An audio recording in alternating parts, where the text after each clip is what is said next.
টাঙ্গাইলের ঘাটালে অর্থকষ্টে চিকিৎসার অভাবে মানবেতর জীবনযাপন করছেন গৃহবধূ আমিনা। অন্যদিকে ব্রাহ্মণবাড়িয়ার কসবায় দুর্বিষহ জীবন কাটছে শিশু আব্দুর রহমানের। চিকিৎসক জানিয়েছেন হার্টে দুটি ছিদ্র থাকায় দ্রুত অস্ত্রোপচার লাগবে তার।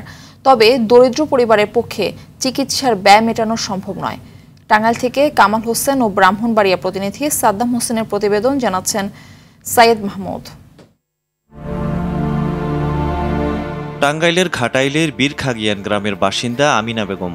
স্বামী দুলাল হোসেন আর দুই সন্তান হৃদয় ও আব্দুল্লাহকে নিয়ে সুখের সংসার ছিল ৩০ বছর বয়সী এ গৃহবধূর। কিন্তু কয়েক বছর আগে বুকে তীব্র ব্যথা নিয়ে ডায়াগনস্টিক সেন্টারে গেলে চিকিৎসক জানান আমিনার দুটি ভালভই নষ্ট। এরপর দিনমজুর স্বামী দুলাল হোসেনের স্বল্প আয় আর ধারের টাকায় শুরু হয় তার চিকিৎসা। মায়ের মুখের দিকে তাকিয়ে পড়াশোনা ছেড়ে চায়ের দোকানে কাজ শুরু করে ছোট দুই সন্তান। কিন্তু অর্থকষ্টে থমকে আছে আমিনার জীবন। বর্তমানে ময়মনসিংহ মেডিকেল কলেজ হাসপাতালের সহযোগী অধ্যাপক ডাক্তার গোবিন্দ কান্তি পালের তত্ত্বাবধানে রয়েছেন আমিনা। তার কণ্ঠে বেঁচে থাকার আকুতি, চান সরকারি সহযোগিতা। সরকার যদি আমাদের কিছু সহযোগিতা করে তাহলে আমার জীবন হয়তো বাঁচতে পারে। আমার দুটো সন্তান আছে,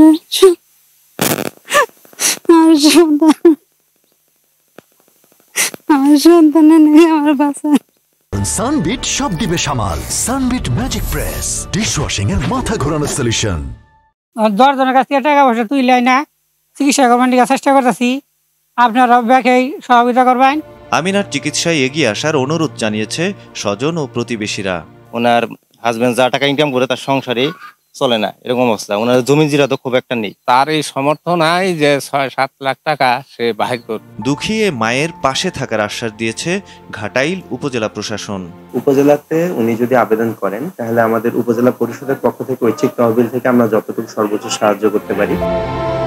এদিকে ব্রাহ্মণবাড়িয়ার কসবায় আশ্রয়ণ প্রকল্পের ঘরে দুর্বিষহ জীবন কাটছে শিশু আব্দুর রহমানের। ১.৫ বছর বয়সে হার্টে দুটি ছিদ্র ধরা পড়ে তার। অস্ত্রোপচারের কথা জানিয়েছেন চিকিৎসক, কিন্তু টাকার অভাবে থেমে আছে চিকিৎসা। আপনাদের কাছে হয়তো 2-2.5 লাখ টাকা কোনো কিছু না, কিন্তু আমার মতো সাধারণ পরিবারের একজন মেয়ে, একজন মার এই টাকাটা অনেক প্রয়োজন। এই 2-2.5 লাখ টাকার জন্য আমার ছেলের চিকিৎসা আমি করতে পারতেছি না। আমি দুয়ারে দুয়ারে মানুষের কাছে চাইতেছি সরকারি সহযোগিতা বা সমাজের বিত্তবানদের এগিয়ে আসার মাধ্যমে হাসি ফুটুক অবুঝে শিশুর মুখে, এমনটাই প্রত্যাশা স্থানীয়দের। সাইয়েদ মাহমুদ, RTV।